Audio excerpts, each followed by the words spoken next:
72시간이면 한국은 항복합니다. 백악관 안보회의에서 직접 보고한 작전이었습니다. 180억 달러 방위비 통보에 주한미군 철수 위협까지. 그런데 한국은 꿀키는커녕 4,800억 달러를 단칼에 끊어버렸습니다. 미국 방산주가 폭락했고 월스트리트가 패닉에 빠졌습니다. 한국을 겁주려던 작전이 미국 경제의 심장을 멈춰 세운 겁니다. 그리고 한국이 꺼내든 마지막 카드에 펜타곤 전체가 얼어붙었습니다. 27년간 한반도를 분석한 백악관 전략가의 충격 고백. 그 처참한 전말을 지금 공개합니다. 시작하기 전 구독과 좋아요, 그리고 대한민국 파이팅 댓글로 한국을 응원해주세요. 백악관 지하 벙커의 공기가 얼어붙었습니다. 모니터 12개가 빼곡히 들어찬 NSC 상황실 한가운데 저는 손에 쥔 브리핑 자료의 첫 페이지를 넘기며 숨을 고르고 있었습니다. 등 뒤에서 형광등이 윙하고 울리는 소리만이 정막을 채우고 있었죠.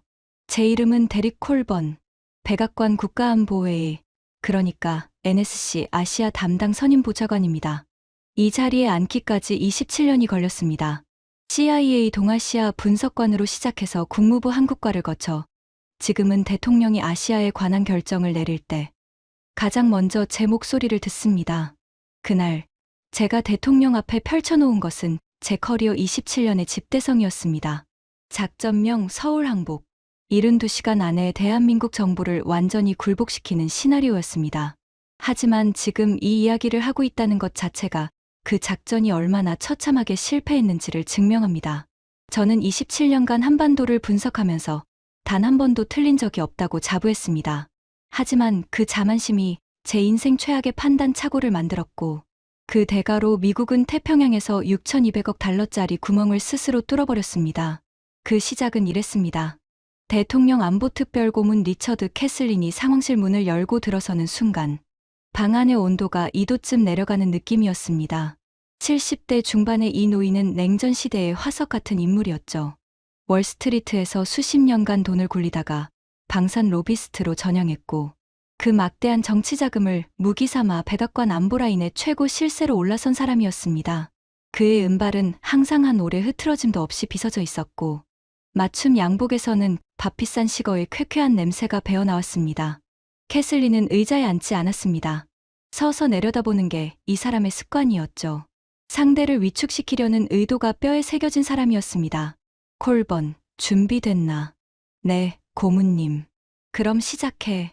저는 스크린에 첫 번째 슬라이드를 띄웠습니다. 한반도 안보 재조정 전략이라고 적힌 제목 아래 핵심 숫자 3개가 붉은 글씨로 박혀 있었습니다. 180억 달러, 28,500명, 72시간. 현재 한국의 방위비 분담금은 연간 약 12억 달러 수준입니다. 우리의 요구안은 이것을 180억 달러로 올리는 것입니다. 기존 대비 15배입니다. 캐슬린의 입꼬리가 올라갔습니다. 주름진 얼굴에 번지는 그 미소는 만족감이라기보다는 탐욕에 가까웠습니다. 제가 이어서 설명했습니다. 한국이 거부할 경우 주한미군 28,500명의 단계적 감축을 공식 통보합니다.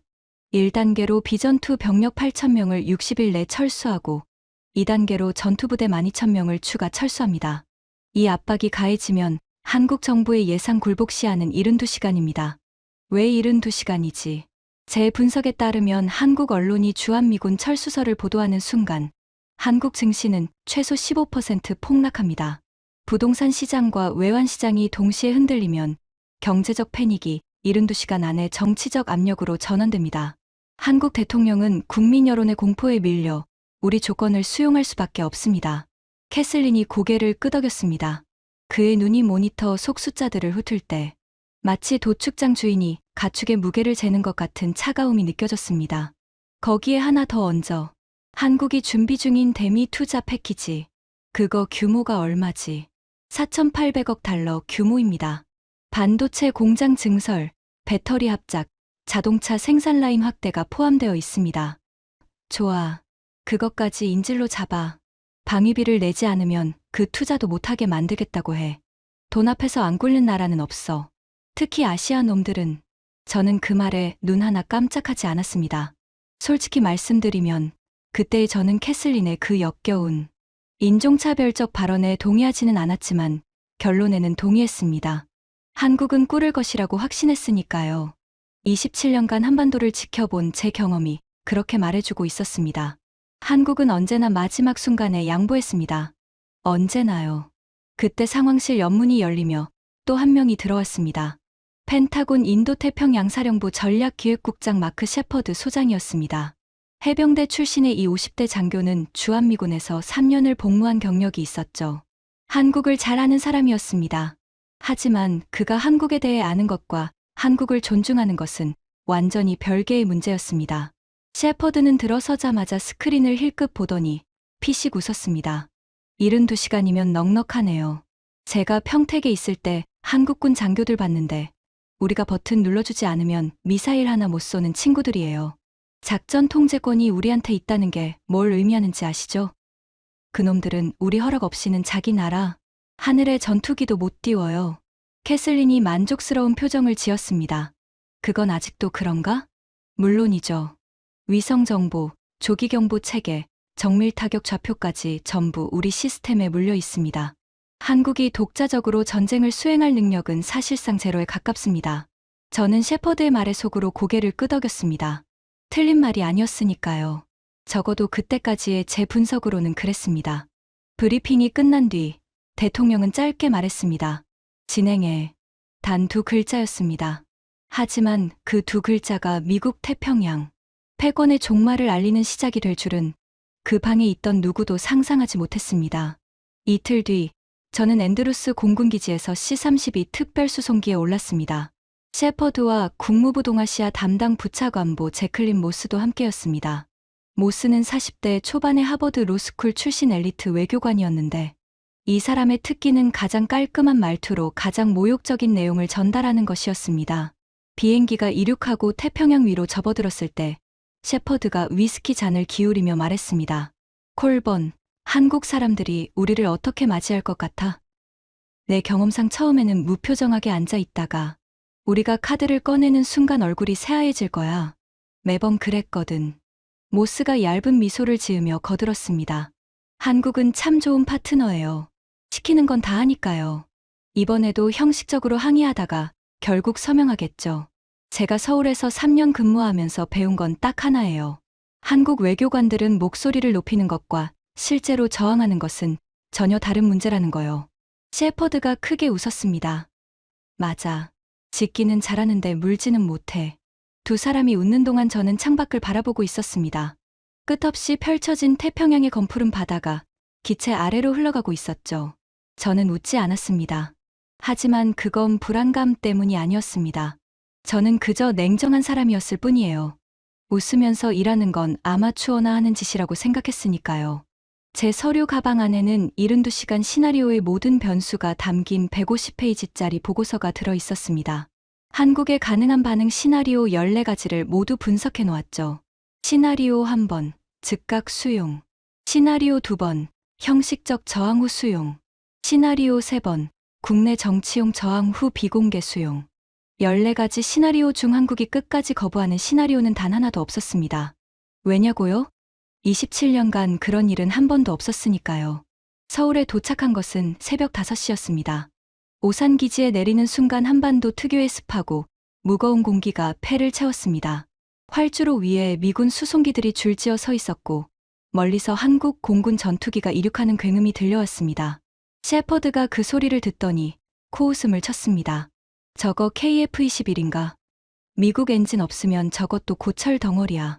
우리는 방탄 차량 3대의 호위를 받으며 용산으로 향했습니다. 서울의 새벽거리는 조용했지만 이미 깨어나 움직이는 도시의 기운이 느껴졌죠. 고층 빌딩 사이로 삼성, 현대, LG의 거대한 네온사인이 아직 꺼지지 않고 있었습니다. 모스가 차창 밖을 보며 혼잣말처럼 중얼거렸습니다. 인상적인 스카이라인이죠. 하지만 이 건물들 불 켜놓을 전기도 우리가 지켜주는 안보 덕분이라는 걸 저 사람들은 모르겠죠. 저는 그 말에 아무 대답도 하지 않았습니다. 하지만 속으로는 동의하고 있었습니다. 한국의 번영은 미국이라는 안보 우산 위에 세워진 것이며 그 우산을 거두겠다고 위협하면 이 화려한 도시의 불빛은 순식간에 꺼질 것이라고 믿었으니까요. 오전 9시 용산 대통령실. 협상장으로 안내받은 순간 첫 번째 위화감을 느꼈습니다. 보통 이런 자리에서 한국 측은 다과를 준비하고 악수를 청하고 인사말로 시작합니다. 이전에 제가 참여했던 모든 한미 협상이 그랬습니다. 하지만 그날은 달랐습니다. 테이블 위에는 물컵만 놓여 있었고 한국 측 대표단은 이미 자리에 앉아 있었습니다. 우리가 들어서도 아무도 일어나지 않았습니다. 한국 측 수석 대표의 얼굴을 보는 순간 뭔가 예상과 다르다는 직감이 등 뒤를 스쳤습니다. 그의 눈에는 두려움이 없었습니다. 긴장도 없었습니다. 그 대신 있는 것은 뭐라고 해야 할까요? 이미 결심을 끝낸 사람 특유의 고요함이었습니다. 하지만 저는 그 직감을 무시했습니다. 27년의 경험이 뭐라고 했냐고요? 한국인들은 포커페이스를 잘한다. 하지만 카드를 까는 순간 결국 접는다. 매번 그랬으니까. 셰퍼드가 먼저 입을 열었습니다. 그는 군인다운 직설적인 화법으로, 아니 솔직히 말하면 무례하다고 밖에 할 수 없는 태도로 말을 꺼냈습니다. 오늘 우리가 여기 온 이유는 간단합니다. 미국은 인도태평양 안보 환경의 급격한 변화에 따라 동맹국들의 공정한 비용 분담을 요구하고 있습니다. 한국의 새로운 방위비 분담금은 연간 180억 달러입니다. 이것은 협상이 아니라 통보입니다. 통보라는 단어를 셰퍼드가 내뱉는 순간 한국 측 참모 한 명의 주먹이 테이블 아래에서 꽉 쥐어지는 것이 보였습니다. 하지만 수석 대표는 미동도 하지 않았습니다. 모스가 이어받았습니다. 그녀의 목소리는 항상 그렇듯 비단처럼 부드러웠지만 그 안에 담긴 내용은 칼날이었습니다. 추가로 말씀드리면 현재 한국이 준비 중인 4,800억 달러 규모의 대미 투자 패키지가 있죠.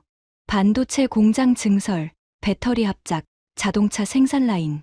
이 투자의 원활한 진행을 위해서는 양국 간 안보 관계의 안정이 전제되어야 한다는 점을 상기시켜 드립니다. 이것은 외교적 언어로 포장된 협박이었습니다. 방위비를 내지 않으면 너희 기업들의 미국 투자도 막겠다는 뜻이었으니까요. 저는 한국 측의 반응을 관찰하고 있었습니다. 시나리오대로라면 이 시점에서 한국 측은 동요를 보여야 했습니다. 고개를 숙이거나 참모들끼리 눈빛을 교환하거나 최소한 당혹스러운 침묵이라도 흘러야 했습니다. 하지만 한국 수석 대표는 그저 서류를 한 장 넘겼습니다. 마치 날씨 예보를 확인하듯 담담하게요. 그리고 입을 열었습니다. 잘 들었습니다. 그럼 한국의 입장을 전달하겠습니다. 첫째, 방위비 분담금 특별협정, 그러니까 SMA 협상을 전면 동결합니다. 현행 금액 그대로 유지하며 미국의 일방적 인상 요구에 대해서는 더 이상 협상 테이블에 앉지 않겠습니다. 셰퍼드의 얼굴에서 웃음기가 사라졌습니다. 하지만 아직 여유가 남아 있었죠. 이 정도 반발은 예상 범위 아니었으니까요. 한국은 을에 처음에 강하게 나오다가 결국 물러서곤 했습니다. 하지만 한국 수석 대표는 멈추지 않았습니다. 둘째, 4,800억 달러 규모의 대미 투자 패키지를 즉시 전면 동결합니다. 반도체, 배터리, 자동차 전 분야에 걸쳐 미국 내 신규 투자 집행을 무기한 보류합니다. 투자 재개 조건은 미국이 동맹을 협박의 도구가 아닌 상호 존중의 관계로 인정할 때입니다. 그 순간 방 안의 공기가 변했습니다. 물리적으로 변했습니다. 셰퍼드의 위스키 빛깔 얼굴이 종이장처럼 하얘졌고 모스의 손이 무의식적으로 서류를 움켜쥐었습니다. 저요? 저는 심장이 한 박자 멈추는 것을 느꼈습니다. 4,800억 달러. 이 숫자가 뭘 의미하는지 아십니까? 이것은 미국 남부 7개 주의 제조업, 일자리 47,000개와 직결된 돈이었습니다. 텍사스의 삼성 반도체 공장, 조지아의 현대차 생산 라인, 테네시의 LG 배터리 공장. 이 투자가 동결되면 미국 제조업 벨트의 심장부가 멈추는 겁니다. 이건 시나리오에 없었습니다. 14가지 시나리오 중 어느 것에도 한국이 대미 투자를 동결하는 경우는 포함되어 있지 않았습니다. 한국이 투자를 무기로 쓸 것이라고는 단 한 번도 계산하지 않았습니다. 왜냐고요? 한국 기업들도 미국 시장이 필요하니까. 그들이 자국 정부의 결정에 순순히 따를 리 없다고 판단했기 때문입니다. 하지만 한국 수석 대표의 다음 한마디가 그 판단마저 박살냈습니다. 참고로 말씀드리면 삼성, 현대, LG, SK 4개 그룹의 총수들이 오늘 오전에 공동 성명을 발표했습니다. 국가 안보가 협박의 대상이 되는 상황에서 미국 투자를 지속하는 것은 기업의 양심이 허락하지 않는다고요. 셰퍼드가 의자에서 벌떡 일어났습니다. 그의 목에 핏줄이 붉어졌고 주먹이 테이블을 향해 올라가는 것이 보였습니다. 하지만 저는 그를 팔로 제지했습니다. 여기서 추태를 보이면 안 됐으니까요. 모스가 떨리는 목소리로 말했습니다. 그건 한국 경제에도 막대한 타격이 될 텐데요. 자충수 아닙니까? 한국 수석 대표가 처음으로 미소를 지었습니다. 그것은 따뜻한 미소가 아니었습니다. 칼날처럼 얇고 차가운 미소였습니다. 4,800억 달러는 한국 기업의 돈입니다. 그 돈을 어디에 쓸지는 우리가 정합니다. 미국이 정하는 것이 아닙니다. 그리고 걱정하지 마십시오.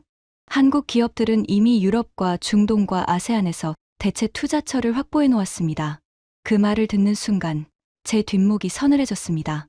가방 안에 150페이지짜리 보고서가 갑자기 휴지 뭉치처럼 가벼워지는 느낌이었습니다. 한국 측은 추가 발언 없이 자리에서 일어났습니다. 수석 대표가 문 앞에서 한번 돌아보며 마지막으로 말했습니다. 오늘 회의 내용은 30분 뒤에 전 세계 언론에 동시 배포됩니다. 미국이 동맹국에게 어떤 요구를 했고 한국이 어떻게 대응했는지 세계가 알게 될 것입니다. 좋은 하루 되십시오. 문이 닫혔습니다. 셰퍼드, 모스, 그리고 저. 세 사람이 텅 빈 협상장에 남겨졌습니다. 테이블 위에는 한국 측이 두고 간 서류 한 장이 놓여 있었습니다. 저는 그 서류를 집어들었습니다. 대한민국 정부 공식 입장문이라고 적혀 있었습니다. 하단에는 한 줄이 굵은 글씨로 박혀 있었죠. 동맹은 거래가 아닙니다. 셰퍼드가 이를 악물며 말했습니다. 저놈들이 미쳤어. 겁주면 한 달도 안 돼서 기어올 거야. 하지만 그의 목소리는 확신에 차 있지 않았습니다. 떨리고 있었습니다. 저는 그때 처음으로 생각했습니다. 혹시 우리가 완전히 잘못 계산한 건 아닌가. 하지만 그 생각을 즉시 머리에서 지워버렸습니다. 27년의 경험이 그런 생각을 허락하지 않았거든요. 그것이 제 두 번째 실수였습니다. 첫 번째 실수는 72시간 시나리오를 만든 것이었고, 두 번째 실수는 그 시나리오가 틀렸다는 신호를 눈앞에서 보고도 무시한 것이었습니다. 저는 떨리는 손으로 워싱턴의 캐슬린에게 보안회선을 연결했습니다. 고문님, 한국이 동결을 선언했습니다. 방위비와 투자 패키지 전부요. 그리고 30분 뒤에 이걸 전 세계에 공개한다고 합니다. 수화기 너머로 3초간의 침묵이 흘렀습니다. 그리고 캐슬린의 목소리가 들려왔습니다. 낮고 차갑고 분노로 가득 찬 목소리였습니다. 감히 속국 주제에. 좋아. 그렇게 나오겠다는 거지. 셰퍼드한테 전해.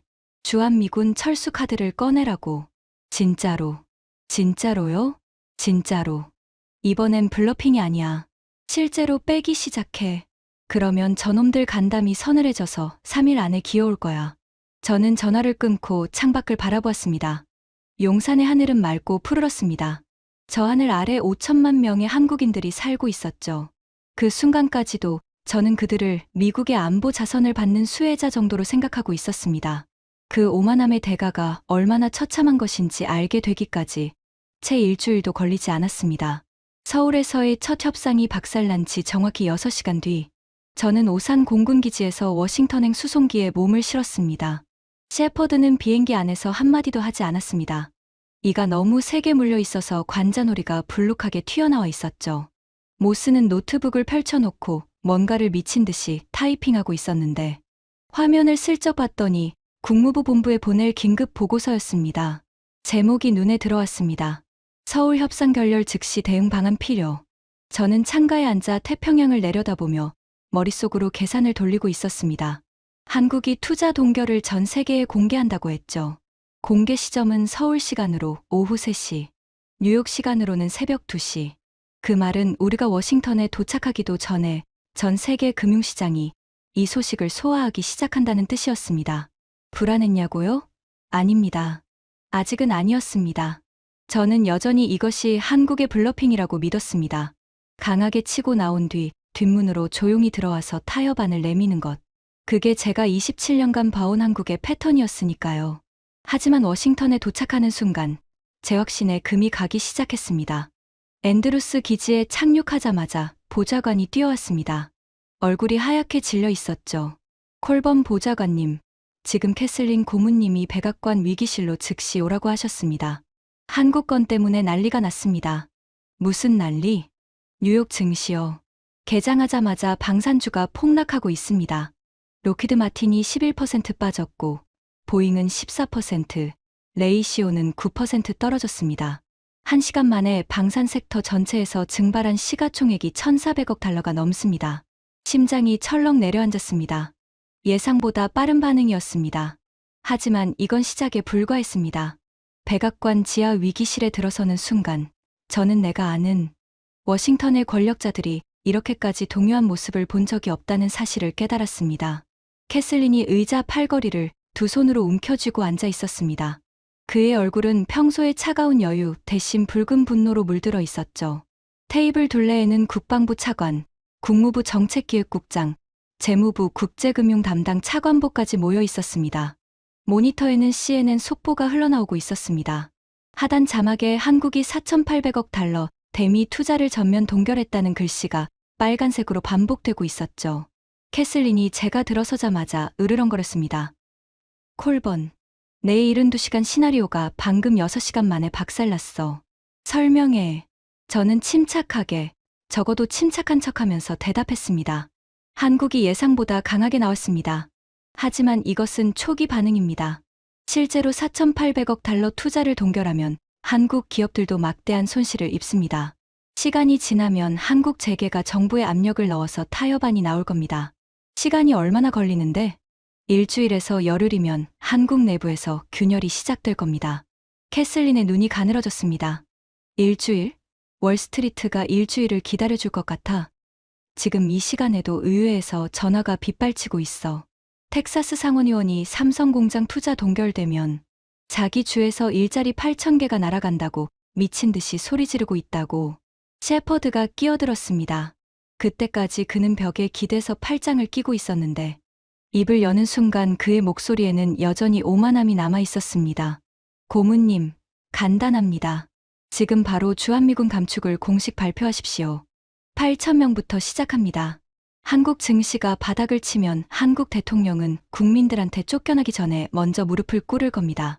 캐슬린이 3초간 셰퍼드를 응시했습니다. 그리고 입을 열었죠. 고문님, 정말로요? 제가 물었습니다. 캐슬린이 테이블을 손바닥으로 내리쳤습니다. 쾅 하는 소리가 위기실에 울려 퍼졌죠. 정말로 해. 이 자리에서 펜타곤의 지시 내려. 주한미군 비전투 병력 8,000명 60일 내 철수 준비에 들어가라고. 그리고 이걸 한국 정부에 공식 통보해. 전 세계 언론에 흘려도 좋아. 저놈들이 우리한테 공개전을 걸었으니까 우리도 공개로 밟아줘. 저는 그 순간 입을 열어야 했습니다. 이건 위험합니다. 라고 말해야 했습니다. 주한미군 철수 카드는 한번 꺼내면 되돌릴 수 없다고. 이것은 한국뿐 아니라 미국의 태평양 전략 전체를 뒤흔드는 결정이라고 경고해야 했습니다. 하지만 저는 아무 말도 하지 않았습니다. 왜냐하면 그때까지도 심장 한구석에서는 여전히 이것이 통할 거라고 믿고 있었으니까요. 한국은 꿇는다. 매번 그래왔으니까. 이것이 제 3번째 실수였습니다. 그리고 가장 치명적인 실수였습니다. 주한미군 8,000명 감축 공식 통보. 이 뉴스가 전 세계에 퍼지는 데는 채 1시간도 걸리지 않았습니다. 저는 NSC 사무실에서 CNN, BBC, 로이터, AP 통신의 속보를 동시에 모니터링하고 있었습니다. 셰퍼드의 시나리오대로라면 이 뉴스가 뜨는 순간 한국 증시는 15% 이상 폭락하고 서울 외환시장에서 원화 가치가 급락하면서 경제적 패닉이 시작되어야 했습니다. 하지만 한국 증시는 3.2% 하락하는 데 그쳤습니다. 3.2%요? 제가 모니터 앞에서 눈을 비볐습니다. 15%가 아니라 3.2%. 이게 말이 됩니까? 30분 뒤 이유가 밝혀졌습니다. 한국 정부가 주한미군 감축 발표 직후에 즉각적인 대응 성명을 내놓은 겁니다. 그것도 하나가 아니라 3개를 동시에요. 첫 번째 성명은 한국 국방부에서 나왔습니다. 대한민국은 주한미군의 어떠한 규모 변동에도 독자적으로 완전한 안보 태세를 유지할 능력이 있음을 확인한다. 두 번째 성명은 한국방위사업청에서 나왔습니다. 한국형 독자 위성 감시 체계 아리랑 넥스트 시리즈의 실전 배치가 예정보다 앞당겨 완료되었음을 공식 발표한다. 이로써 대한민국은 미국의 정보 자산에 의존하지 않고 한반도 전역의 실시간 감시 능력을 독자적으로 확보했다. 세 번째 성명은 한국 대통령실에서 직접 나왔습니다. 대한민국은 어떠한 외부 압력에도 흔들리지 않는다. 우리의 안보는 우리가 지킨다. 3개의 성명을 읽고 나서 저는 의자 등받이에 기대앉았습니다. 등에서 식은땀이 흘러내리는 것을 느꼈습니다. 독자 위성감시 체계요? 이건 제 보고서에 없던 겁니다. 정확히 말하면 제 보고서에는 한국이 독자 위성 감시 체계를 구축하려면 최소 5년이 걸린다고 적혀 있었습니다. 5년이요. 그런데 한국은 이미 완료했다고 발표한 겁니다. 저는 즉시 CIA 동아시아 분석실에 전화를 걸었습니다. 한국의 독자 위성 체계, 이거 진짜야? 분석관의 대답은 저를 얼어붙게 만들었습니다. 콜범 보좌관님, 사실입니다. 한국이 지난 14개월간 극비리에 진행한 프로젝트입니다. 우리도 3개월 전에야 파악했는데 보고 라인에서 묻혔습니다. 한국은 자체 개발한 SAR 레이더 위성 5기와 전자광학 위성 3기를 이미 궤도에 올려놓았습니다. 해상도가 0.3m급으로 우리 키올 위성의 최신 사양에 근접하는 수준입니다. 14개월이요? 저는 목소리가 갈라지는 것을 느꼈습니다. 우리 분석에서는 5년이 걸린다고 했는데 분석관이 잠시 침묵하더니 말했습니다. 솔직히 말씀드리면 저도 충격받았습니다. 한국 기술력을 과소평가한 것 같습니다. 추가로 확인된 사항이 있는데요. 한국군의 전체 장비 국산화율이 82%입니다. 82%. 저는 귀를 의심했습니다. 우리 보고서에는 한국군 국산화율이 40% 수준이라고 되어 있는데 그 40%는 5년 전 데이터입니다. 한국이 지난 5년간 국방 연구개발에 투입한 예산이 연간 180억 달러 수준인데 이게 일본 방위성 전체 예산보다 많습니다. 결과물이 쏟아져 나오고 있었는데 솔직히 우리가 제대로 추적을 못했습니다. 전화를 끊고 저는 한참 동안 책상 앞에 앉아 있었습니다. 머리가 복잡했습니다. 그때까지 제 머릿속에 있던 한국의 이미지는 이런 것이었습니다. 경제적으로는 강하지만 군사적으로는 미국에 의존하는 나라. 좋은 무기를 많이 사지만 스스로 만들지는 못하는 나라.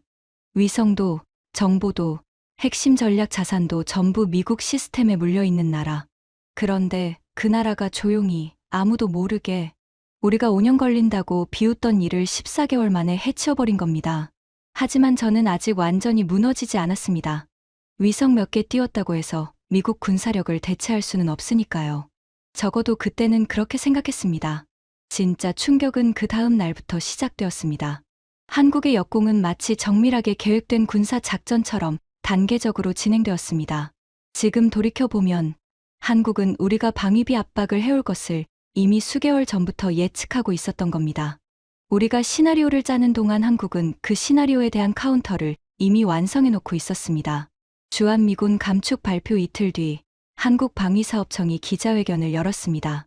그 기자회견 영상을 워싱턴 위기실에서 실시간으로 보고 있었는데 방 안의 모든 사람이 한마디 한마디에 돌처럼 굳어갔습니다. 한국은 오늘부터 모든 국방 장비의 조달 체계를 K방산 독자 표준으로 전면 전환합니다. 미국제 무기 시스템과의 상호 운용성 요구 조건을 폐기하며 향후 모든 신규 무기 도입은 100% 국산 또는 한국 주도 개발 체계로 진행됩니다. 셰퍼드의 얼굴이 일그러졌습니다. 그게 무슨 뜻이냐면 그가 중얼거렸죠. 한국이 미국 무기를 더 이상 안 산다는 거야. 네, 정확히 그 뜻이었습니다. 한국은 매년 미국으로부터 수십억 달러 규모의 무기를 구매하고 있었습니다. F-35 전투기, 패트리엇 미사일, 글로벌 호크 무인기, 그리고 수많은 부품과 정비 계약까지. 이 모든 것이 한순간에 끊긴다는 선언이었습니다. 하지만 한국의 발표는 거기서 끝나지 않았습니다. 추가로 발표합니다. 대한민국은 다음 국가들과 K방산 수출 계약을 체결했습니다. 화면에 계약 목록이 뜨기 시작했습니다. 폴란드, K2 전차 추가 도입 및 K9 자주포 현지 생산 공장 건설. 계약 규모 380억 달러. UAE, 천궁 방공 시스템 및 해상 감시 드론 통합 패키지. 계약 규모 270억 달러. 사우디아라비아, KF-21 전투기 공동 개발 및 현무 계열 미사일 기술 이전 패키지. 계약 규모 450억 달러. 노르웨이, K방산 함정 설계 기술 도입 및 북극해 감시 시스템 공동 개발.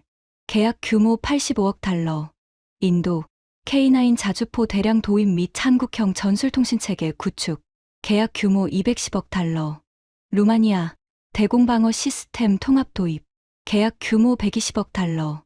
이라크, 전장관리체계 및 장갑차 패키지. 계약 규모 75억 달러. 페루, 해안경비 시스템 및 경공격기 도입. 계약 규모 50억 달러. 총 계약 규모 1640억 달러. 위기실이 묘지처럼 조용해졌습니다. 1640억 달러. 이 숫자가 뜨는 순간 저는 심장이 쪼그라드는 것을 느꼈습니다. 이것은 단순한 무기 수출이 아니었습니다. 이것은 미국이 지난 수십 년간 독점해온 글로벌 방산 시장의 판도가 뒤집히고 있다는 선언이었습니다. 특히 사우디 계약이 치명적이었습니다. 사우디아라비아는 미국 방산업계의 최대 고객입니다. 매년 수백억 달러어치의 미국 무기를 사가는 나라가 한국과 450억 달러짜리 계약을 맺었다는 것은 사우디가 미국 무기에 대한 의존에서 벗어나기 시작했다는 뜻이었습니다. 캐슬린이 주먹으로 테이블을 쳤습니다. 저 계약들을 막아. 한국이 미국 기술이 포함된 무기를 제3국에 수출하는 건 기술 이전 협정 위반이야. 모스가 고개를 저었습니다. 그녀의 얼굴은 창백했습니다. 확인해봤습니다. 한국이 수출하는 무기 중 미국 기술 비중이 10% 이상인 품목은 이미 전량 국산 부품으로 교체 완료된 상태입니다. 법적으로 제재할 근거가 없습니다.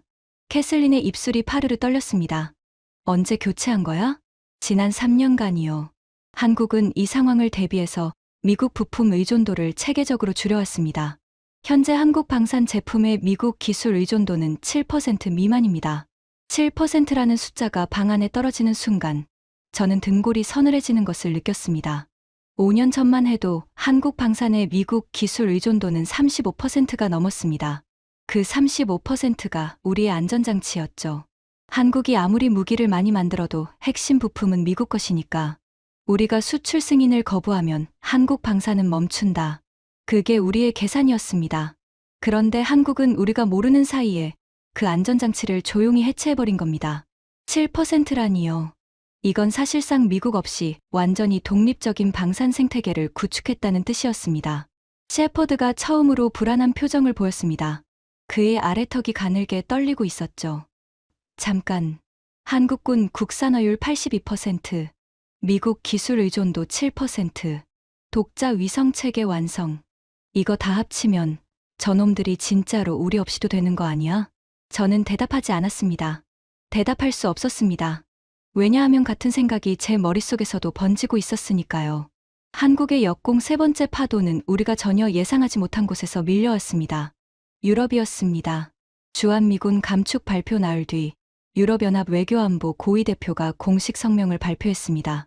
유럽연합은 미국이 동맹국에 대해 안보를 거래의 도구로 사용하는 행위에 깊은 우려를 표명한다. 이러한 행위는 국제 질서의 근간인 동맹 체계의 신뢰를 훼손한다. 워싱턴이 발칵 뒤집혔습니다. 유럽이 한국 편을 들 줄은 아무도 예상하지 못했거든요. 유럽이요? 나토의 유럽이요? 하지만 이유는 간단했습니다. 유럽 국가들도 미국의 다음 타깃이 자신들이 될 수 있다는 공포를 느낀 겁니다. 미국이 한국에게 방위비 15배 인상을 요구하고 주한미군 철수로 협박한다면 유럽 주둔 미군에게도 같은 짓을 하지 않으리라는 보장이 어디 있겠습니까? 독일 국방장관이 한 발 더 나갔습니다.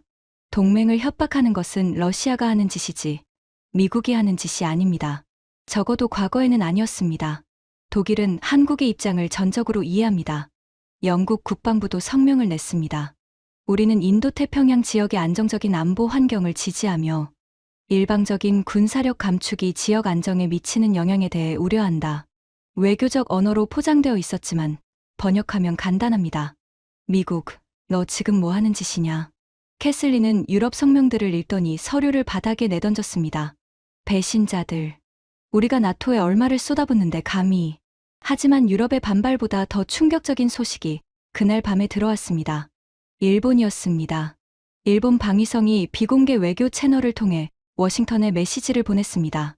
그 내용을 전달받은 순간 저는 손에 들고 있던 커피잔을 떨어뜨릴 뻔했습니다. 일본 방위성은 한국의 독자 국방 전력이 급속히 강화되는 상황에 대해 심각한 우려를 가지고 있다. 한국이 미국의 안보 동맹 체계에서 이탈할 경우 한국의 군사력은 동북아시아에서 일본에 대한 직접적인 위협 요소가 될 수 있다. 미국은 한국과의 관계를 조속히 정상화하여 한국의 군사적 독주를 견제해주기 바란다. 이것을 번역하면 이런 뜻입니다. 한국이 미국 없이도 싸울 수 있게 되면 우리 일본이 위험하다. 제발 한국을 다시 미국 울타리 안에 가둬달라. 일본이 이런 메시지를 보냈다는 것 자체가 한국의 군사력이 어느 수준에 도달했는지를 역설적으로 증명하는 것이었습니다. 일본은 한국을 만만하게 봤습니다. 언제나 그래왔죠. 하지만 지금 그 일본이 한국의 군사적 독주를 두려워하며 미국에 SOS를 보내고 있는 겁니다. 셰퍼드가 그 메시지를 읽고 투덜거렸습니다.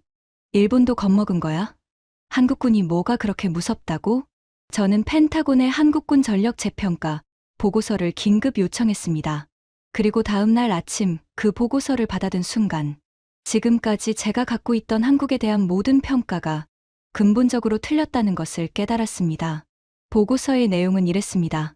한국은 현무 시리즈 탄도미사일을 2,800기 이상 실전 배치 완료했습니다. 사거리 800km의 현무사가 주력이었고 극초음속 기동이 가능한 현무5의 양산이 시작되었습니다. 천궁방공 시스템은 이미 3세대 개량형까지 나왔으며 요격 성공률이 97.3%에 달했습니다. 해군은 이지스 구축함 6척에 더해 독자 설계의 경항 공모함 번조를 시작했고 3,600톤급 잠수함의 리튬이온 배터리 추진 체계는 세계 최고 수준이었습니다.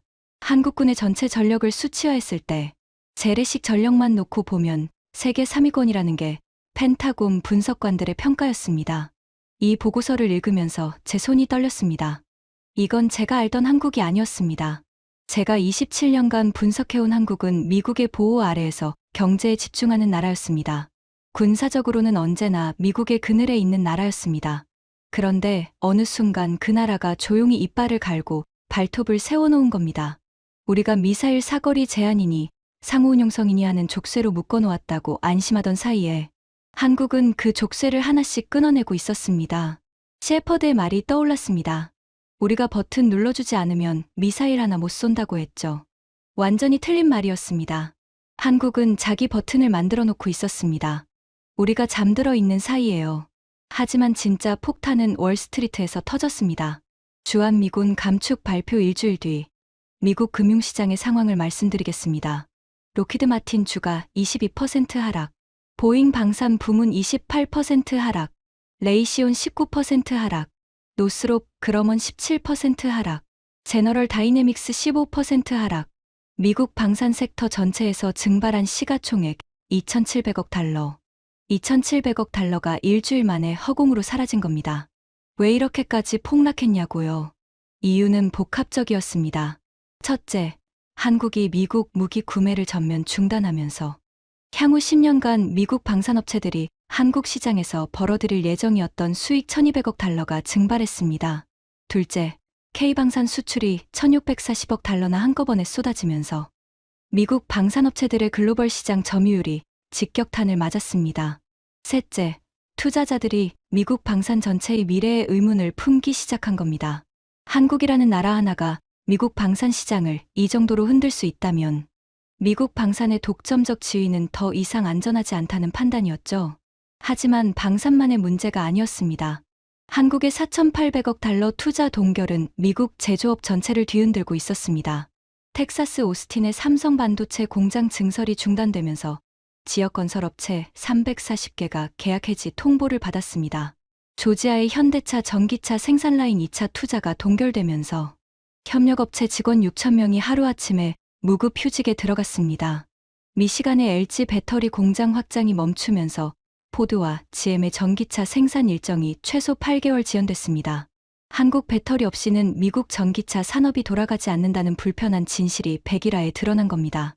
미국 자동차 업계가 한국 배터리에 의존하는 규모만 920억 달러에 달했습니다.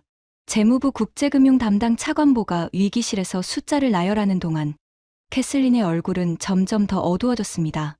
현재까지 한국 관련 사태로 인한 미국 경제의 직간접적 손실 추정액은 방산 시총 증발 2,700억 달러, 투자 동결 영향 4,800억 달러, 공급망 차질 파급 효과 920억 달러입니다. 합산 가능한 수치만 최소 8,420억 달러입니다. 캐슬린이 물었습니다. 우리가 요구한 방위비는 얼마였지? 180억 달러입니다. 180억 달러를 뜯어내려다가 8,420억 달러를 날린 거야? 아무도 대답하지 않았습니다. 위기실에 무거운 침묵이 내려앉았습니다. 형광등이 윙하고 울리는 소리가 이상하게 크게 들렸습니다. 캐슬린의 주름진 손이 테이블 위에서 가늘게 떨리고 있었습니다. 그것은 분노의 떨림이 아니었습니다. 두려움의 떨림이었습니다.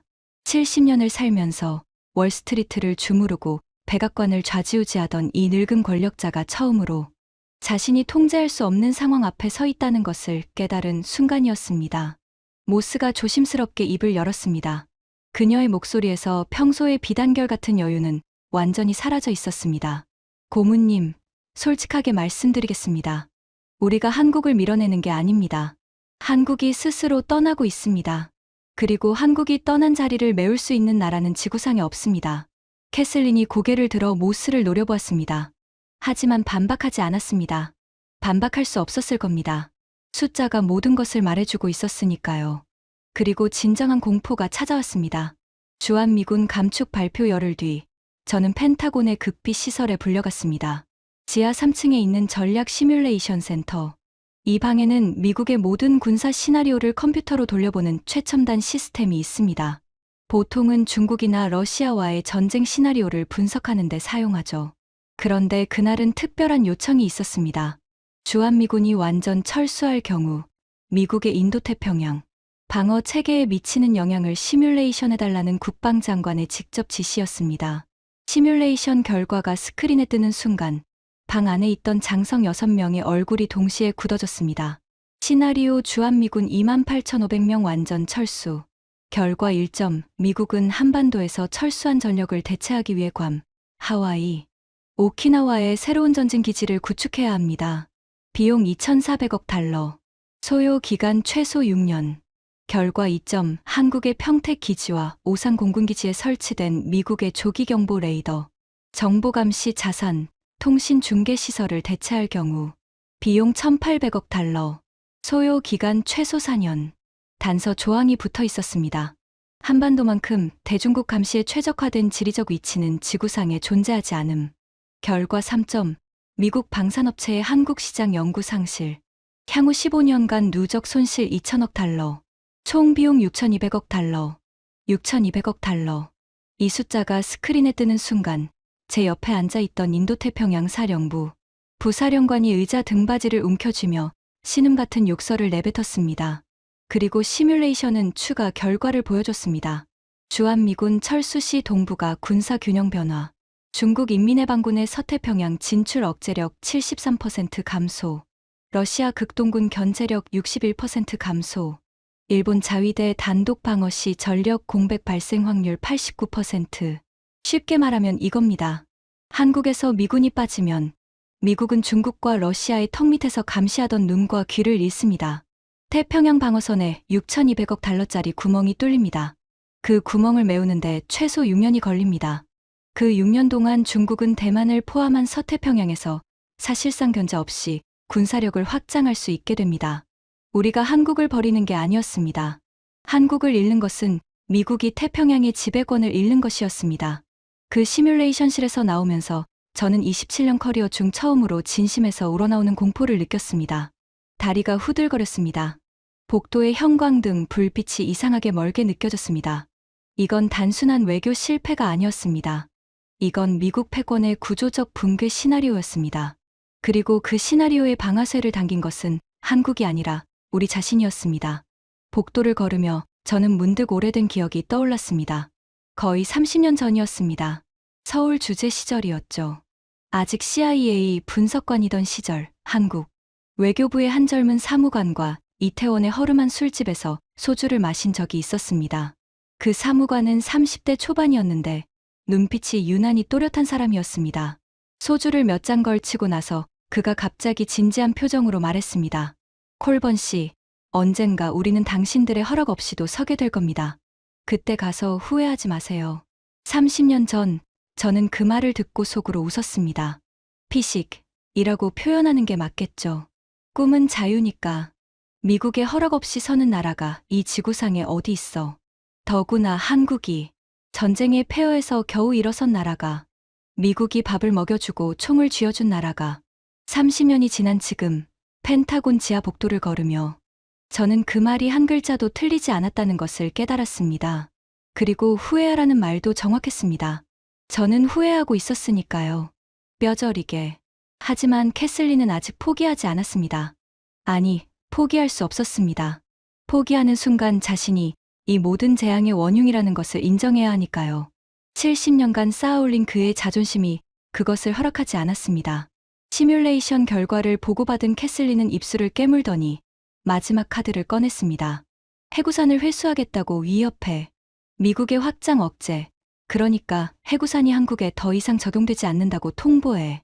한국이 아무리 재래식 전력이 강해도 핵 앞에서는 장사 없어. 북한 핵미사일 앞에서 알몸이 되면 그때는 반드시 기어와. 저는 그 말을 듣고 처음으로 캐슬린의 눈을 똑바로 쳐다보며 말했습니다. 고문님, 그건 동맹의 범위를 넘어서는 겁니다. 해구산 회수는 사실상 적대 행위 선언입니다. 국제사회가 용납하지 않을 겁니다. 그리고 한국이 어떻게 반응할지 저는 더 이상 예측할 수 없습니다. 캐슬린의 주름진 얼굴이 일그러졌습니다. 한쪽 입꼬리가 경멸적으로 올라갔죠. 예측할 수 없다고. 그게 NSC 선임 보좌관이 할 소리야? 한국은 핵이 없어. 핵이 없는 나라가 해구산 회수 앞에서 할 수 있는 건 딱 하나야. 무릎 꿇는 거지. 저는 고개를 숙였습니다. 더 이상 말해봐야 소용이 없다는 것을 알았습니다. 캐슬린은 이미 결정을 내린 상태였습니다. 하지만 한 가지만은 확신할 수 있었습니다. 이 결정이 돌이킬 수 없는 파멸을 가져올 것이라는 사실을요.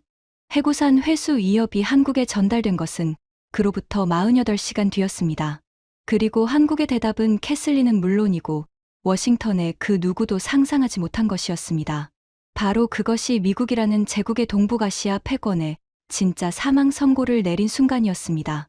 해구산 회수 위협. 이 네 글자가 서울에 도착한 것은 워싱턴 시간으로 목요일 새벽이었습니다. 저는 NSC 사무실에서 한국 측의 반응을 모니터링하고 있었습니다.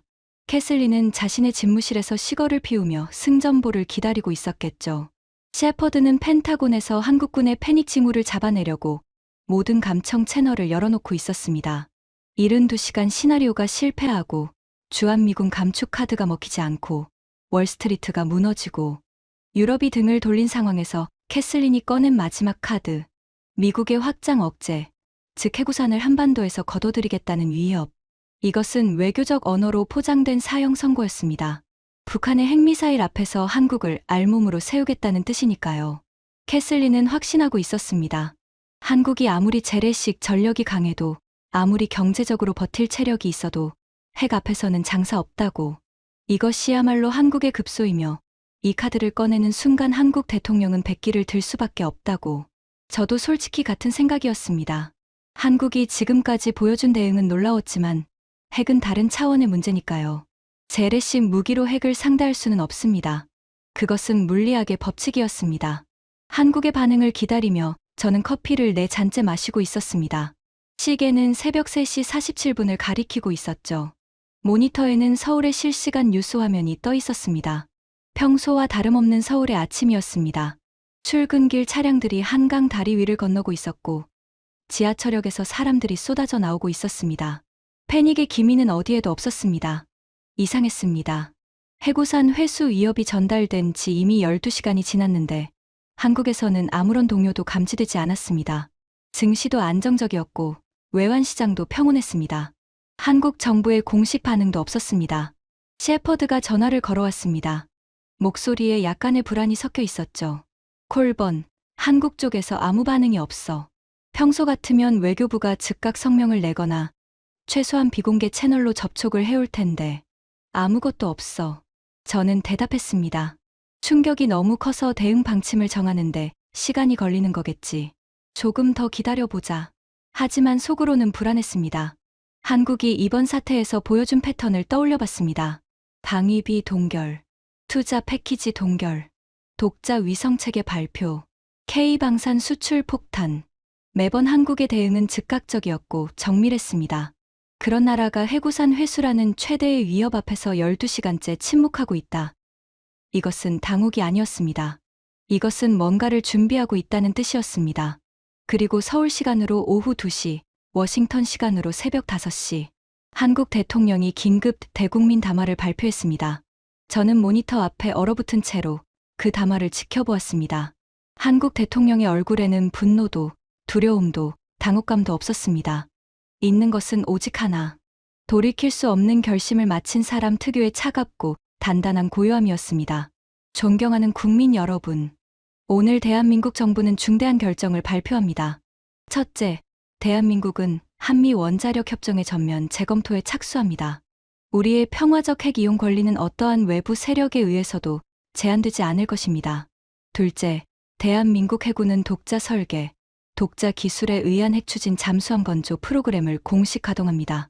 첫 번째 함정의 진수 목표는 3년 이내입니다. 셋째, 대한민국은 자체적인 핵연료 주기 완성을 위한 우라늄 농축 및 재처리 시설의 확보를 추진합니다. 넷째, 이상의 결정은 대한민국의 주권적 권리이며 어떠한 국가의 승인이나 허가를 필요로 하지 않습니다. 대한민국은 더 이상 다른 나라의 해구산에 국가의 생존을 맡기지 않습니다. 우리의 안보는 우리의 손으로 지킵니다. 담화가 끝났습니다. 저는 모니터 앞에서 움직일 수 없었습니다.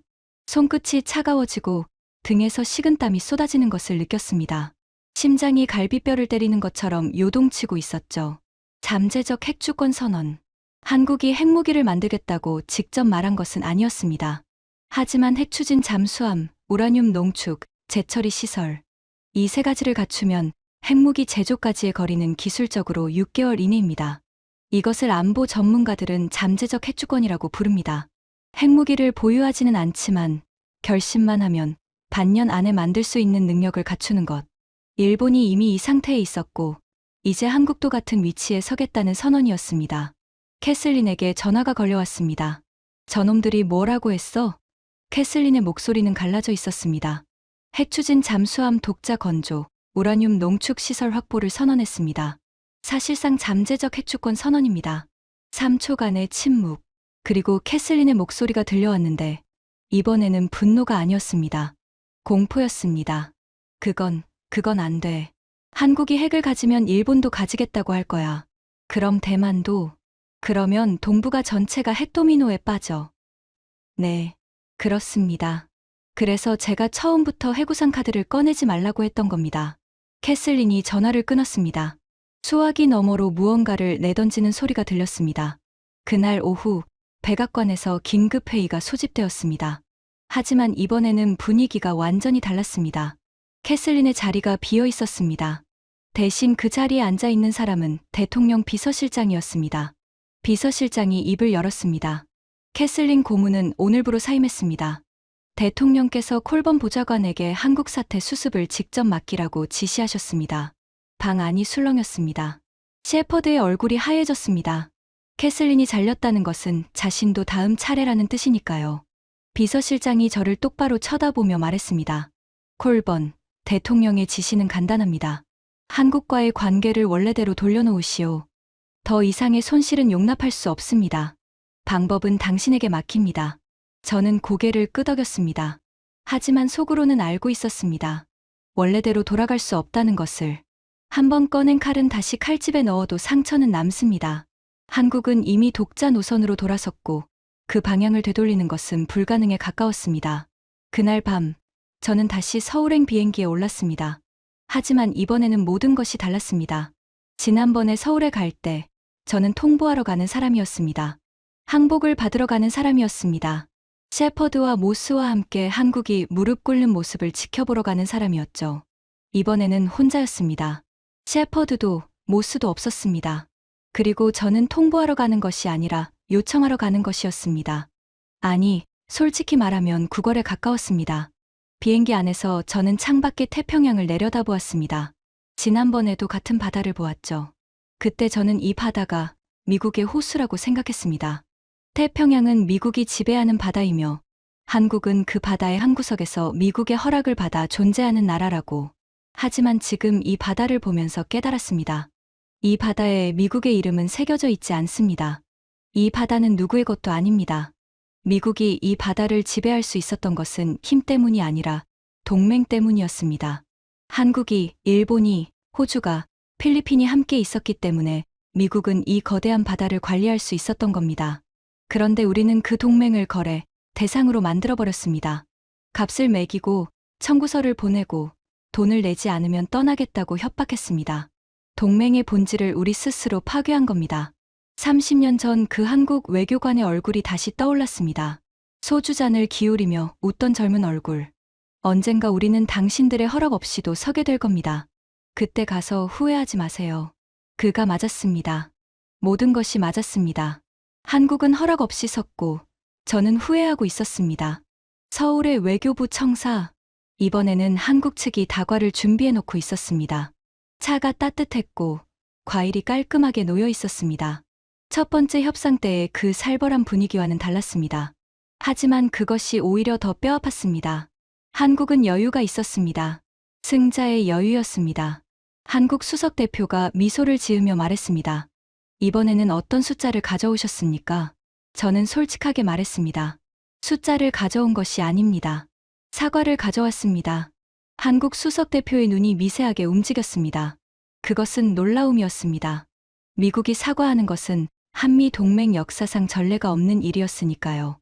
저는 이어서 말했습니다. 미국은 한국을 동맹이 아니라 거래, 대상으로 취급했습니다. 안보를 인질로 삼아 경제적 양보를 강요하려 했습니다. 이것은 동맹의 정신에 정면으로 반하는 행위였습니다. 미국 정부를 대표하여 사과드립니다. 방 안이 조용해졌습니다. 한국 측 참모들이 서로를 바라보았습니다. 이런 말을 미국 관리의 입에서 듣게 될 줄은 아무도 예상하지 못했을 겁니다. 솔직히 저 자신도 이 말을 하게 될 줄 몰랐습니다. 27년간 저는 한국이 미국에 감사해야 한다고 믿었던 사람이니까요. 하지만 지난 몇 주간 제가 목격한 것은 명확했습니다. 한국은 감사해야 할 나라가 아니라 존중받아야 할 나라였습니다. 스스로의 힘으로 위성을 쏘아 올리고, 스스로의 기술로 미사일을 만들고, 스스로의 결단으로 핵주권을 선언하는 나라. 이런 나라를 속국 취급한 것은 우리의 오만이었고, 우리의 무지였습니다. 한국 수석 대표가 천천히 고개를 끄덕였습니다. 그리고 말했죠. 콜범 보좌관님, 한국은 미국의 적이 된 적이 없습니다. 앞으로도 그럴 생각이 없습니다. 하지만 한국은 더 이상 미국의 아랫사람도 아닙니다. 대등한 파트너로서 새로운 관계를 만들 준비가 되어 있습니다. 미국도 같은 준비가 되셨습니까? 저는 대답했습니다. 네, 준비되었습니다. 그것은 진심이었습니다.